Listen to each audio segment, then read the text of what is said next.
नमो भगवते वासुदेवाय। श्रीमद्भागवत महापुराण तृतीय स्कंद छठा अध्याय। विराट शरीर की उत्पत्ति।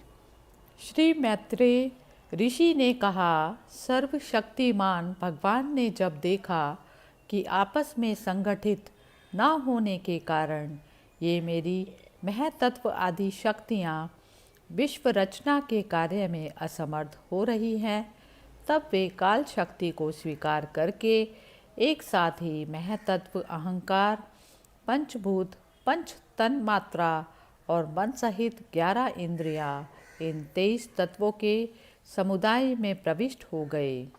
उनमें प्रविष्ट होकर उन्होंने जीवों के सोए हुए अदृष्ट को जागृत किया और परस्पर विलग हुए उस तत्व समूह को अपनी क्रिया शक्ति के द्वारा आपस में मिला दिया। इस प्रकार जब भगवान ने अदृष्ट को कार्य उन्मुख किया, तब उस 23 तत्वों के समूह ने भगवान की प्रेरणा से अपने अंशों द्वारा अधिपुरुष विराट को उत्पन्न किया। अर्थात जब भगवान ने अंश रूप से अपने उस शरीर में प्रवेश किया, तब वह विश्व रचना करने वाला महतत्वादि का समुदाय एक दूसरे से मिलकर परिणाम को प्राप्त हुआ। यह तत्वों का परिणाम ही विराट पुरुष है, जिसमें चराचर जगत विद्यमान है। जल के भीतर जो अंडरूप आश्रय स्थान था, उसमें वह हिरण्यमय विराट पुरुष संपूर्ण जीवों को साथ लेकर 1000 दिव्य वर्षों तक रहा। वह विश्व रचना करने वाले तत्वों का गर्भ कार्य था तथा ज्ञान, क्रिया और आत्मशक्ति से संपन्न था। इन शक्तियों से उसने स्वयं अपने एक हृदय रूप, 10 प्राण रूप और 3 आध्यात्मिक, आधिदैविक और आधिभौतिक विभाग किए। यह विराट पुरुष ही प्रथम जीव होने के कारण समस्त जीवों का आत्मा, जीव रूप होने के कारण परमात्मा का अंश और प्रथम अभिव्यक्त होने के कारण भगवान का आदि अवतार है। यह संपूर्ण भूत समुदाय इसी में प्रकाशित होता है। यह अध्यात्म, आदिभूत और आदिदैव से 3 प्रकार का, प्राण रूप से और 10 प्रकार का और हृदय रूप से 1 प्रकार का है। फिर विश्व की रचना करने वाले महतत्व आदि के अधिपति श्री भगवान ने उनकी प्रार्थना को स्मरण कर उनकी वृत्तियों को जगाने के लिए अपने चेतन रूप तेज से उस विराट पुरुष को प्रकाशित किया, उसे जगाया। उसके जागृत होते ही देवताओं के लिए कितने स्थान प्रकट हुए, यह मैं बतलाता हूँ, सुनो। विराट पुरुष के पहले मुख प्रकट हुआ, उसमें लोकपाल अग्नि अपने अंश वाग्नेन्द्रिय के समेत प्रविष्ट हो गया, जिससे यह जीव बोलता है। फिर विराट पुरुष के तालु उत्पन्न हुआ, उसमें लोकपाल वरुण अपने अंश रसेंद्रिय के सहित प्रकट हुआ, जिससे जीव रस ग्रहण करता है। इसके पश्चात उस विराट पुरुष के नथुने प्रकट हुए, उसमें दोनों अश्विन कुमार अपने अंश घ्राणेन्द्रिय के सहित प्रविष्ट हुए, जिससे जीव गंध ग्रहण करता है। इसी प्रकार जब उस विराट देह में आंखें प्रकट हुई, तब उसमें अपने अंश नेतेंद्रिय के सहित लोकपति सूर्य ने प्रवेश किया। जिस नेतेंद्रिय से पुरुष को विविध रूपों का ज्ञान होता है। फिर उस विराट विग्रह में त्वचा उत्पन्न हुई, उसमें अपने अंश त्वग्नेन्द्रिय के सहित वायु स्थित हुआ। जिस त्वगेंद्रिय से जीव स्पर्श का अनुभव करता है। जब इसके कर्ण छिद्र प्रकट हुए, तब उनमें अपने अंश श्रवणेन्द्रिय के सहित दिशाओं ने प्रवेश किया। जिस श्रवणेन्द्रिय से जीव को शब्द का ज्ञान होता है। फिर विराट शरीर में चर्म उत्पन्न हुआ, उसमें अपने अंश रोमों के सहित औषधियाँ स्थित हुई, जिन रोमों से जीव खुजली आदि को अनुभव करता है।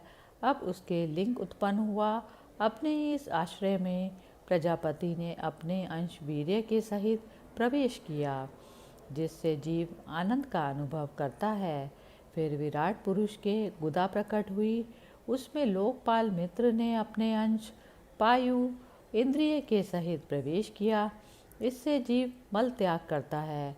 इसके पश्चात उसके हाथ प्रकट हुए। उनमें अपनी ग्रहण त्यागा रूपा शक्ति के सहित देवराज इंद्र ने प्रवेश किया। इस शक्ति से जीव अपनी जीविका प्राप्त करता है।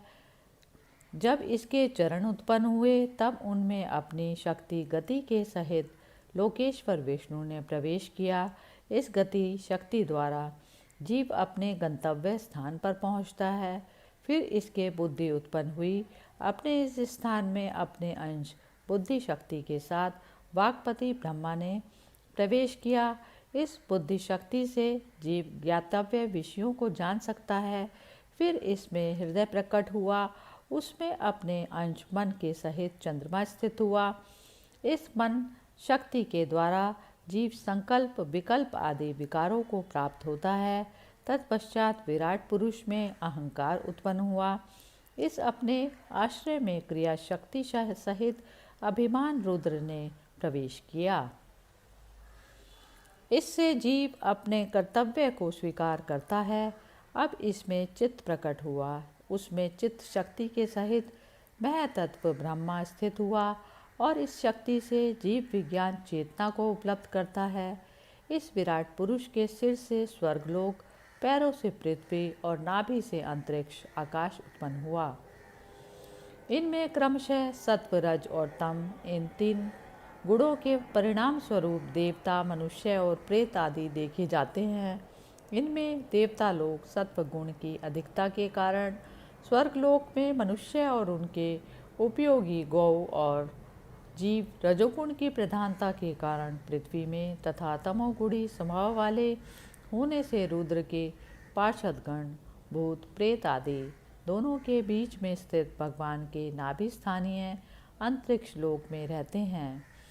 विदुर जी, वेद और ब्राह्मण भगवान के मुख से प्रकट हुए। मुख से प्रकट होने के कारण ही ब्रह्मा ब्राह्मण सब वर्णों में श्रेष्ठ और सबका गुरु है। उनकी भुजाओं से क्षत्रिय वृत्ति और उसका अवलंबन करने वाला क्षत्रिय वर्ण उत्पन्न हुआ, जो विराट भगवान का अंश होने के कारण जन्म लेकर सब वर्णों की चोर आदि के उपद्रवों से रक्षा करता है। भगवान की दोनों जांघों से सब लोगों का निर्वाह करने वाली वैश्य वृत्ति उत्पन्न हुई और उन्हीं से वैश्य वर्ण का भी प्रादुर्भाव हुआ। यह वर्ण अपनी वृत्ति से सब जीवों की जीविका चलाता है। फिर सब धर्मों की वृद्धि के लिए भगवान के चरणों से सेवा वृत्ति प्रकट हुई और उन्हीं से पहले पहल उस वृत्ति का अधिकारी शूद्र वर्ण भी प्रकट हुआ, जिसकी वृत्ति से ही श्री हरि प्रसन्न हो जाते हैं। ये चारों वर्ण अपनी अपनी वृत्तियों के सहित जिनसे उत्पन्न हुए हैं, उन अपने गुरु श्री हरि का अपने अपने धर्मों से चित्त शुद्धि के लिए श्रद्धापूर्वक पूजन करते हैं। विदुर जी, यह विराट पुरुष काल, कर्म और स्वभाव शक्ति से युक्त भगवान की योग माया के प्रभाव को प्रकट करने वाला है। इसके स्वरूप का पूरा पूरा वर्णन करने का कौन साहस कर सकता है। तथापि प्यारे विदुर जी, अन्य व्यवहारिक चर्चाओं से अपवित्र हुई अपनी वाणी को पवित्र करने के लिए जैसे मेरी बुद्धि है और जैसा मैंने गुरुमुख से सुना है, वैसा श्री हरि का सुयश वर्णन करता हूँ। महापुरुषों का मत है कि पुण्य श्लोक शिरोमणि श्री हरि के गुणों का गान करना ही मनुष्यों की वाणी का और विद्वानों के मुख से भगवत कथा अमृत का पान करना ही उनके कानों का सबसे बड़ा लाभ है।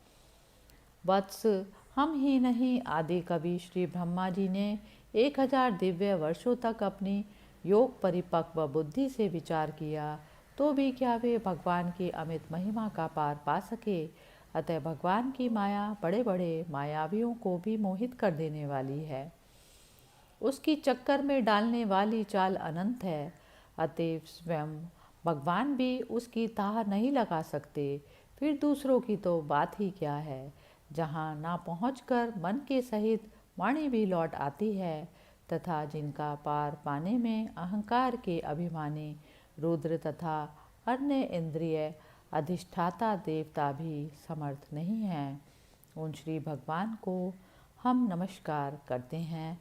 इस प्रकार तृतीय स्कंद का छठा अध्याय समाप्त हुआ। हरि ओम तत्सत।